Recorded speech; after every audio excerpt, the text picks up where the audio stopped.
A bizarre scene in Southern California today where dozens of containers tumbled off of a cargo ship and right into the water. This is not something that you see very often. There's, even people who've been in the industry for a long time have never seen something like this. Good evening, everyone. Welcome to West Coast Wrap. I'm Alex Savage. That accident unfolded earlier today at the port of Long Beach, and tonight authorities are still trying to figure out exactly what caused those 67 containers to fall off that ship. The cargo ship arrived from China yesterday.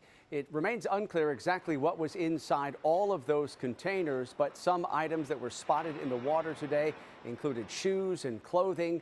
Coast Guard and Long Beach Fire Department vessels moved in right away to corral those containers that didn't sink. A small barge connected to that ship was also damaged in this accident, but no one was hurt. A witness who wants to remain anonymous spoke with our station Fox 11 in Los Angeles. I could see there was a couple of guys that were running away from it at that point, and it seems that everyone's all right, which is very grateful, but it goes to show that, the dangers of this industry. And it's great to hear no one was hurt in that accident. Authorities tonight continuing to investigate exactly what caused that collapse. This afternoon, a 5.1 magnitude earthquake struck off the coast of Oregon, the latest in a series of quakes in the same area. There have been more than a dozen quakes since Monday, all of them about 100 miles off the southern Oregon coastline. Yesterday's largest quake was a magnitude 5.8. There have been no reports of people on land feeling the shaking from those quakes. Los Angeles police officers showed up to a scene earlier today where immigration agents were taking two men into custody. A large crowd gathered there as federal agents questioned people in a car in Van Nuys. Some people in that crowd posted video of the scene to the Citizen app. Several appeared visibly upset, yelling at law enforcement.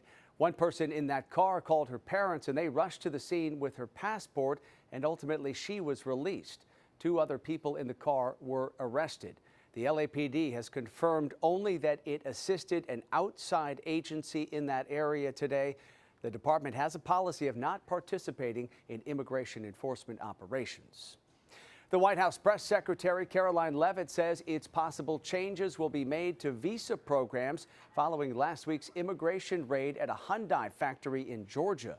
Attorneys for several South Korean nationals who were detained in Georgia say their clients were doing work authorized under the B-1 Business Visitor Program. Today, Leavitt stressed that President Trump wants companies doing business here in the U.S. to hire more American workers. Understands that these companies want to bring their highly skilled and trained workers with them, but the president also expects these foreign companies to hire American workers, and for these foreign workers and American workers to work together to train and to teach one another. And so he expects these foreign companies to hire American labor. We want Americans to have these jobs. Americans need these jobs. Leavitt offered no specifics about the type of changes that could be made to visa programs. She said the Departments of Homeland Security and Commerce are working together on this issue right now. California Governor Gavin Newsom did not mince words about President Trump during his State of the State address. He delivered that address earlier today in both a letter as well as in a brief video. As KTVU political reporter Greg Lee reports tonight, Governor Newsom touted the state's accomplishments while also positioning himself as chief antagonist to the Trump administration. Today, California celebrates its 175th anniversary as a member of the Union. Governor Newsom once again deviated from a traditional State of the State and delivered a letter to lawmakers accompanied by a short pre-recorded video. He used both to escalate his feud with President Trump. Admittedly, we are in darker times. Our country increasingly is at a crossroads with a federal administration that threatens the very foundation of our democracy. In the letter, Newsom blasted the White House for cuts to federal funding, the deployment of the National Guard to Los Angeles, and the rollback of environmental protections. He also touted the 41 lawsuits and counting the states filed against the administration. The governor wrote, "We are facing a federal administration built on incompetence and malicious ignorance, one that seeks the death of independent thinking. This is not the first time this state has endured darkness. Each time we have created our own light and forged our own path toward a better place." Governor Newsom, as always, is speaking to a national stage. He's maybe not putting his foot into the ring later to run for president, but he's definitely continuing to raise his national profile. Republicans released a video response criticizing Newsom for California's ongoing crises of homelessness, affordability, and the state's budget deficit. All these things the governor continues to ignore. Why? Because he's running for president. His ambitions are more than his ability to govern this state. Republicans also criticized his departure from tradition. The last time Newsom delivered a State of the State in the Capitol was in 2020. The state constitution only requires the governor to submit a letter to the legislature. Stop refusing to show up and actually do the work of being a governor. Otherwise, get out and stop, wasting all of our time. We don't shy away from the truth or from a challenge. We grow from it. We're the most diverse state in the most diverse democracy in the world. The governor also used his address to praise the state's resilience and innovation, including the response to wildfires in LA, investments in schools, and clean energy. It comes on the backdrop of Newsom leading the campaign for Prop 50, his redistricting initiative to counter Trump and other Republicans. Newsom's trying to be that guy, trying to be the one who can be the standard bearer for the party and be a national leader and say, yeah, we're pushing back. Greg Lee, KTVU, Fox 2 News. A firefighter has died while battling Arizona's Dragon Bravo fire. Today, officials identified the firefighter as J. Hank Hester from Idaho. The 70-year-old was supporting hazard tree removal operations when he suffered a cardiac emergency. A paramedic responded quickly but was unable to revive him. A lightning strike started this fire back on the 4th of July along the Grand Canyon's north rim. The flames here have charred more than 145,000 acres, including dozens of buildings that have been lost. The fire is 80% contained tonight. People are being allowed to return to areas where a wildfire destroyed several homes in Southern California. The Cochise fire started burning in San Diego County late in the day yesterday. It's fully contained tonight after burning about 5 acres or so. 6 mobile homes were destroyed by the flames, and one person suffered a burn injury. Another person suffered smoke inhalation. Tonight, authorities are investigating what caused that fire. Today marks 15 years since one of the worst public utilities disasters in American history. The city of San Bruno, south of San Francisco, lowered its flags to half-staff today in remembrance of the tragic event. On the evening of September 9th, 2010, a ruptured PG&E natural gas line sparked a massive explosion and fire. It killed 8 people, destroyed 38 homes, and damaged 70 other homes. Under pressure from the courts, PG&E eventually accepted financial liability and later admitted negligence in how it oversaw its gas pipelines. Because of that tragedy, the United States, the state of California, communities totally changed how these pipelines are installed and where they should be installed, and if they're installed, are they installed properly? San Bruno has pushed forward since that blast, using part of the settlement money with PG&E to build a new community and aquatic center, as well as a park with benches and a plaque to honor those who died. Coming up tonight here on West Coast Wrap, the Broncos set to build a new home. Up next, the team reveals what to expect from a new world-class mile-high stadium in Denver. And not your typical end of summer pattern over the west, giving you a live look there over the San Francisco Bay Area where rain is falling. A better look at what we can expect in the west coming up. It is not possible to have a system in which every legal service has to be provided by a JD level lawyer. One Arizona man thinks a one-year law degree program could solve that problem. Tonight, he's sharing his idea to overhaul the process of becoming a lawyer.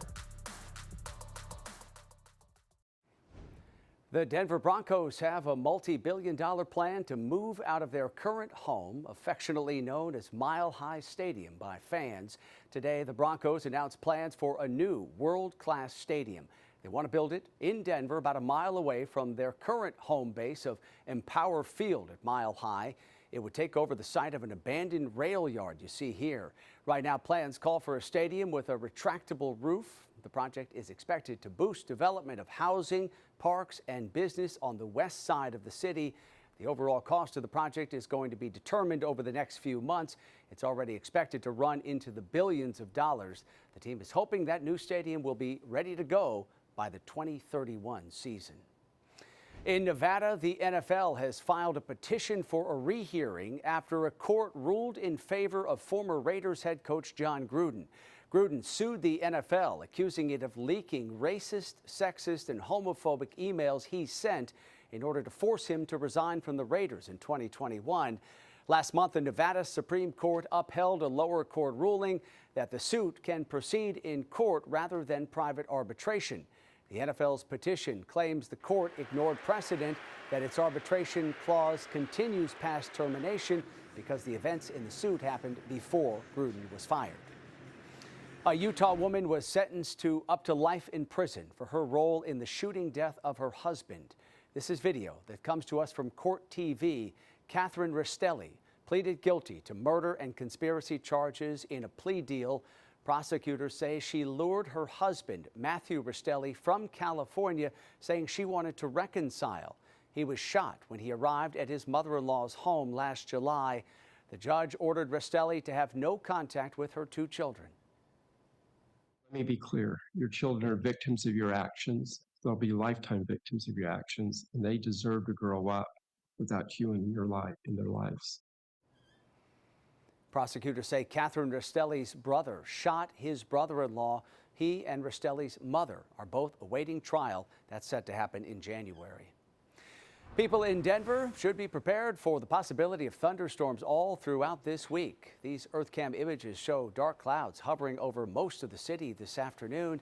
For more, let's bring in KTVU meteorologist Rosemary Orozco, who is tracking the storm threat all across the West. Hey, Rosemary. Yes, Alex, still almost 2 weeks to the official start of fall, and a potent storm already moving through, bringing us not only rain, but thunderstorms and very, very high elevation snow. There's a look over Colorado where you can see the activity continues there, the Pacific Northwest, over towards California as well. So it is a very broad system. Moving in a bit closer here, those thunderstorms will remain in the areas over Colorado. As we get over to the Pacific Northwest, areas near Oregon, actually with an advisory for the possibility of some flash flooding. And take a look at Northern California lighting up with the thunder and the lightning. This is going to continue for at least one more day as the system takes its time pushing to the east. Here's a look at the advisory over parts of Oregon for tomorrow. That possibility of some flooding going on there. Meanwhile, you head in towards Salt Lake City and parts of Utah. There's actually a red flag warning there for very dry, gusty conditions and the possibility of some dry lightning. And shifting into Southern California, where Southern California not seeing the wet weather, but they are seeing a little bit of the wind advisory here that will go into the overnight hours, and areas over Arizona also without that rain, but a wind advisory here for tomorrow. Here's a look over Phoenix today, 106 degrees, and you can see plenty of blue sky. Just a few little pop-up cumulus there in the distance. And the temperatures at this hour still 103 in Phoenix. For areas over the Pacific Northwest, 68 in Seattle, and in San Francisco, 68. So with this pattern in place, it is a muggy one over much of the West because, well, we're still in summer after all. And even though temperatures are running a little bit cool, still warm, and the relative humidity is very high in many spots. Here's a look at tomorrow morning. We start out with scattered showers, patchy drizzle, and then into the afternoon, notice how that activity just pumps up once again. Areas over Oregon, we do have the flood advisory in place. Northern California, areas over Idaho, and then shifting in towards Denver and the Colorado area will continue with the threat of thunderstorms. Even as this system begins to push out of the Pacific Northwest in California, you could see here late in the week, Colorado still dealing with those thunderstorms. Here's a brief look at the temperatures expected over the next few days. We will remain in the 70s over the state of California as well as the Pacific Northwest of Seattle. Phoenix, hot and dry, although temperatures coming down slightly as we get in towards Thursday and Friday. Alex? Rosemary, thank you. Arizona is considering becoming the first state in the country to offer one-year law degrees. As Fox 10's Lauren Clark reports tonight, graduates of the program could only practice one type of law. And when you come out with that much debt, it's very difficult to commit to go practice in the public sector because of the lower salaries. Enter the solution that Dave Byers, the administrative director of the courts, says will make schooling cheaper and give us more Arizona criminal law attorneys. A one-year Master of Legal Studies criminal law program. Right now, the idea is only a proposal, but it would work like this. Students would take only 1 year of courses, followed by 1 or 2 years of supervision by an experienced attorney. After the requirements, including passing some kind of exam, they could represent the state or defense in criminal proceedings. Byers says it's an innovation to help solve a pressing problem. That it is not possible to have a system in which every legal service has to be provided by a JD level lawyer. Byers says there's another advantage too. All of the program's 30 required credits are criminal law related courses, unlike traditional 3-year JD students who study several areas of law and can choose from dozens of electives. Would have more criminal academic training or education than the typical JD in the criminal area. Pinal County Attorney Brad Miller says he can't fathom someone trying to defend another person in a criminal case without knowing a lot of different areas of the law. To have some understanding of how these things get put together. And a 1-year program for undergrads just couldn't do. As Pima County Attorney Laura Conover thinks we should consider other solutions to help get the lawyers Arizona needs. Grandmother needs a will drafted.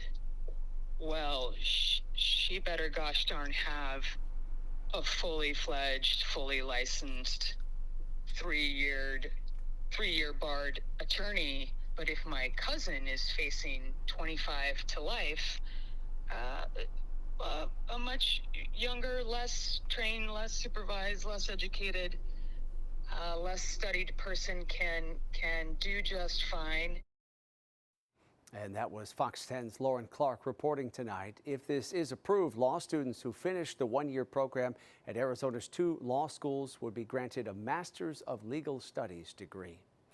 Coming up tonight here on West Coast Wrap, it's one of Apple's biggest iPhone transformations in years.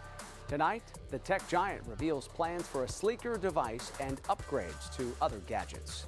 Also, some people believe one supplement can be used as more than just a beauty aid. Tonight, an Arizona woman shares her experience with it. Only thing that I've done differently is the NAD. Today, Apple unveiled its latest versions of the iPhone and other products at its Silicon Valley headquarters. The company says the iPhone 17 is much thinner and lighter than previous versions with, quote, all-day battery life. Apple also released a new operating system, iOS 26, which includes a visual redesign called Liquid Glass. The phones also feature a new chip that's optimized for artificial intelligence features. Combined with increased memory bandwidth of A19, on-device generative and large language models will run even faster. A19 has a 6-core CPU for our latest performance and efficiency cores to make iPhone 17 responsive while enabling great battery life. Prices for those new phones start at $800. Apple also rolled out upgraded watches and AirPods today. Protesters took to the street outside of Apple's headquarters before the event. They unfurled a huge banner with a picture of CEO Tim Cook that said that new iPhones are still, quote, spreading child sexual abuse. Demonstrators with the Heat Initiative attached themselves to the poster stopping traffic. They say Apple is falling short on a pledge to scan iCloud storage for images depicting abuse. We're 4 years out and they have taken zero action on this issue after calling it an abhorrent crime. So we're here to remind them that they have a duty to protect kids online and to not profit off of hosting illegal child sexual abuse material in iCloud. After about 30 minutes or so, the group left on their own, saying they had accomplished their goal of disrupting today's event. A growing health and wellness trend has more people signing up for IV treatments. They believe taking NAD supplements with the help of an IV has anti-aging benefits and boosts energy. Fox 10's Steve Nielsen spoke with an Arizona doctor about the treatment's effectiveness and safety. Like they say, a photo is worth 1,000 words. This is a photo of my husband and I on June 10th, 2015. Hours after this picture of Kristen Anderson, she went into surgery. Doctors uncovered a much larger problem with her intestines. They went in and they removed all of it, which put me into, within the next couple of years, that put me into chronic kidney failure. Years of dialysis led her to here, Prime IV in North Peoria, where she opened her dream spa. But with little improvement in her labs, she sought something new called NAD therapy. I just knew that I needed to try anything and everything. She talked to us while getting her regular infusion. First, they take the bottle and compound it for the IV. Her situation using NAD to help with her disease is unique. Most use NAD for health and beauty. It's a burgeoning trend, estimated to become a $1 billion industry by 2030. But what is NAD? So NAD stands for nicotinamide adenine dinucleotide. So it's basically a coenzyme found in all living cells. It's essential for life and cellular metabolism, so it helps to fix damaged DNA. Dr. Shad Marvasti at Honor Health says NAD therapies have been found to increase NAD in your body, but he believes better exercise and diet are better options. He says there's a lack of research on its safety and long-term benefits. So the supplements are not being regulated. In general, dietary supplements are not being regulated, and then, they vary in terms of how much data they have behind them. Dr. Marvasti says it's important to talk with your doctor before you consider it. In some cases, like people who are pregnant or have cancer, he says it's not a good idea. Kristen believes in her case, it's changed everything. She says her labs have shown that she's improved from stage 4 to stage 3 renal failure. And the only thing that I've done differently is the NAD. And Kristen's staying optimistic with her health, in part thanks to that photo she holds close to her chest. It's a good memory. I survived. Steve Nielsen, Fox 10 News. All right, finally tonight, the San Diego Zoo is showing off its newest resident, an endangered okapi. The zoo says the female calf was born a week ago. Okapis are part of the giraffe family, and they're native to tropical rainforests in Central Africa. Zookeepers say newborns can stand within 30 minutes of birth and nurse within an hour. She is the first okapi born at the zoo since 2021. And that does it for West Coast Wrap tonight. We appreciate you watching as always. And a quick reminder before we go tonight that you can stay up to date on all the big stories we're covering across the West Coast by heading to our website. It's westcoastwrap.com. And don't forget, you can stream all of our shows easily on your smart TV. All you have to do is download the free Fox Local app. Have a great rest of your night.